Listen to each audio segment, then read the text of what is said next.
আসসালামু আলাইকুম। তারা ট্রেনিংয়ের পক্ষ থেকে সবাইকে স্বাগত জানাচ্ছি। আমি Habibur Rahman, angular JS video টিউটোরিয়ালে। তো লাস্ট টিউটোরিয়ালে আমরা অ্যাঙ্গুলার জেএস কোডিং প্র্যাকটিস শুরু করেছিলাম। সো অ্যাঙ্গুলার জেএস ব্যবহার করে কিভাবে আমরা পেজ রিফ্রেশ ছাড়া এই ডাটাবেজে ডাটা নিয়ে যেতে পারি সেই বিষয়গুলোর উপর আমরা প্র্যাকটিস করেছিলাম। তো তারই ধারাবাহিকতায় আমরা আজকে ডাটা তুলে আনার চেষ্টা করব। তো চলুন দেরি না করে লাস্ট টিউটোরিয়াল আমরা কি করেছিলাম সেটা একটু এক ঝলক দেখে নিচ্ছি। সো আমাদের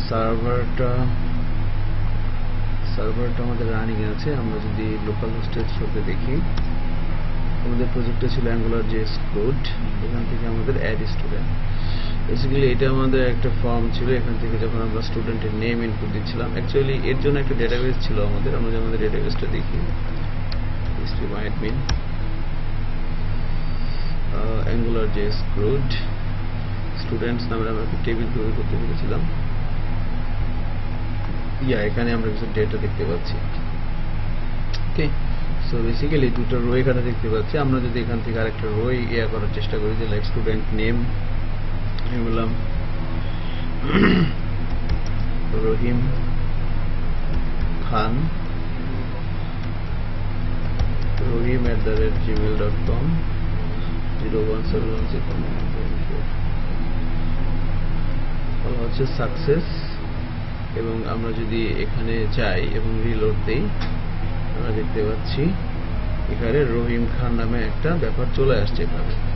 আচ্ছা, আমাদের আজকে টার্গেট হচ্ছে এই ডাটাগুলোকে ফেচ করে আমরা এখানে দেখাবো পেজ রিলোড ছাড়া। এখন এখানে একটা ব্যাপার খেয়াল করেন, আমরা অ্যাকচুয়ালি এখানে মেসেজটা শো করানোর ফলে কিন্তু আমার কাছে মনে হচ্ছে যে পেজটা একবার লোড হচ্ছে, তাই না? দেখেন, আমি যখন নর্মালি এরকম আছে, এখানে যদি নতুন একটা রেকর্ড আমরা ইনসার্ট করি, যে লাইক বললাম যে সুজন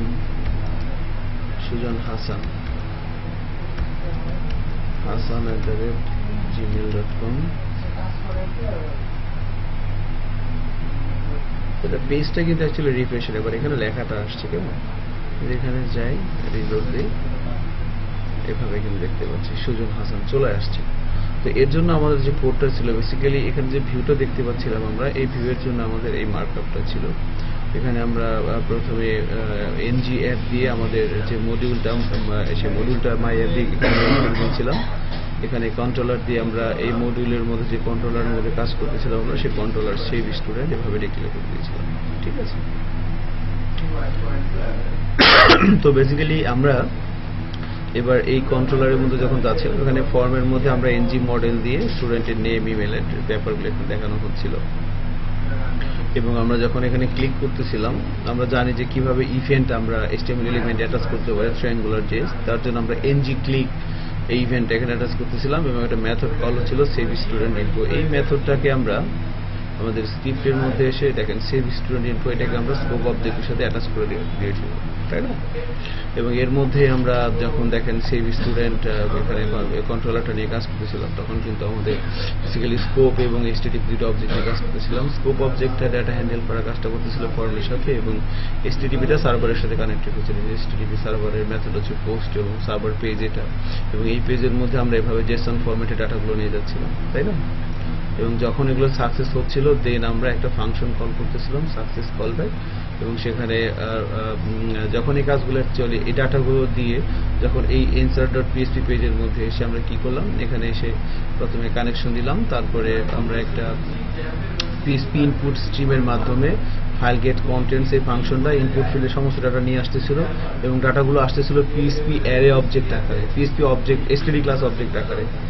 হ্যাঁ, ফাইল গেট কন্টেন্টস এটা রিটার্ন করতেছে ইনপুটগুলোকে std ক্লাস অবজেক্ট আকারে। সেই std ক্লাস অবজেক্ট থেকে আমরা জেসন ডিকোড ফাংশনটা ইউজ করে তাদেরকে জেসন ফরম্যাটে নিয়ে আসতে চাচ্ছিলাম। অ্যাকচুয়ালি এগুলো যেহেতু আমার অ্যাঙ্গুলার জেএস এর মাধ্যমে আসতেছে, এগুলো আসতেছে কিন্তু জেসন আকারে, জেসন ফরম্যাট আকারে। বাট জেসন ফরম্যাট থেকে বের করে নিয়ে আমাদেরকে যেটা করতে হবে, PHP মানে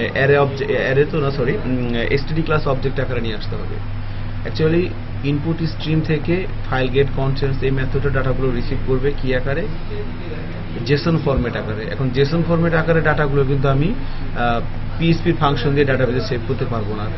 জেসন ফরম্যাটে ডাটাগুলোকে যদি আমি ডাটাবেসে সেভ করতে চাই, তাহলে আগে জেসন ফরম্যাটের ডাটাগুলোকে কি করতে হবে, পিএসপি এসটিডি ক্লাস অবজেক্টের আগে নিয়ে নিতে হবে। এসটিডি ক্লাস তো অ্যারে অবজেক্ট একটা হলেই হবে। তো জেসন ডিকোড ফাংশনের মধ্যে যখন আমি এটা দিয়ে দিচ্ছি, তখন এই ফাংশনটা কি করতেছে, এদেরকে এসটিডি ক্লাস অবজেক্টটাকে রিটার্ন করতেছে, সেটাকে আমরা এই ভেরিয়েবলের মধ্যে রাখলাম। এবার খেয়াল করেন, যখন এখানে আমি কাউন্ট মেথড চালাইছি, তখন কিন্তু সে রিটার্ন করছে এই ইনপুট স্ট্রিমের মধ্যে থেকে সে কতগুলো রো নিয়ে আসছে। অর্থাৎ রো যদি 0-র বেশি, অর্থাৎ কোনো ডাটা যদি থাকে, তাহলে কি করবে, সেখান থেকে স্টুডেন্ট নেমটাকে নিয়ে রাখা হয়েছে, ইমেল অ্যাড্রেসটাকে নিয়ে রাখা হয়েছে, ফোন নাম্বারকে নিয়ে রাখা হয়েছে, দেন কোয়েরি প্রিপেয়ার করে যদি সেভ হয়, দেন মেসেজ করা হয়েছে সাকসেস এখো প্রবলেম।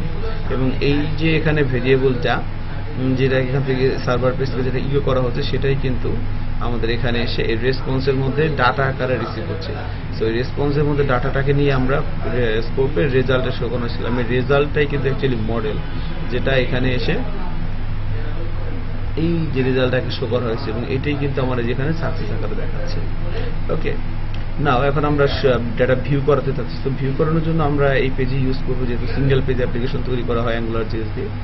তো তাহলে আমরা অ্যাকচুয়ালি একটা কাজ করি। এখানে একটা বিষয় লক্ষণীয়, আমরা চাইলে আলাদা আলাদা কন্ট্রোলার নিয়ে কাজ করতে পারি। সেভ করার জন্য একটা কন্ট্রোলার, তোলার জন্য একটা কন্ট্রোলার। আমরা সেটা না করে আমরা এখানে একটা কাজ করতে পারি, যে কন্ট্রোলারের নামে দিয়ে দিচ্ছি স্টুডেন্ট। এই কন্ট্রোলারটা স্টুডেন্ট কন্ট্রোলার। তো এখানেও আমরা এখানে কন্ট্রোলারের নামটা স্টুডেন্ট কন্ট্রোলার দিয়ে দিচ্ছি। ওকে, এবার এখানে এসে আমরা যেটা করব, অ্যাকচুয়ালি একটা কন্ট্রোলারের মধ্যে আমরা সবগুলো কাজ করব, কেমন? সেক্ষেত্রে আমরা এই টেবিলের নিচে এসে প্রথমে একটা হরিজন্টাল লাইন টেনে দিলাম। এবার এখানে এসে আমি যদি ভাই বলি যে like all student info goes here.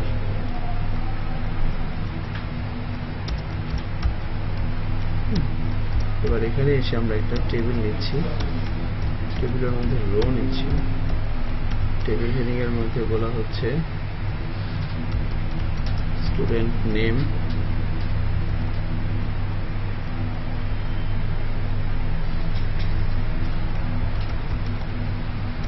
Email address, phone number.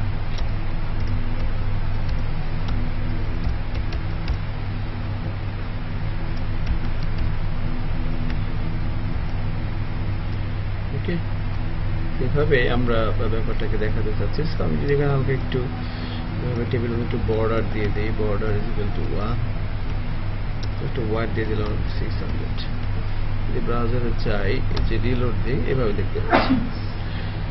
Actually এখানে প্রবলেমটা হচ্ছে কেন খেয়াল করছেন, এটা কিন্তু আর পাচ্ছে না, কারণটা কি?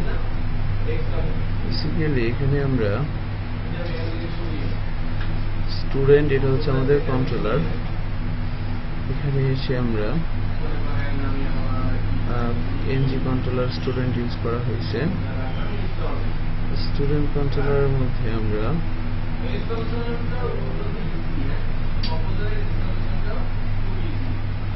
কেন পাচ্ছি না,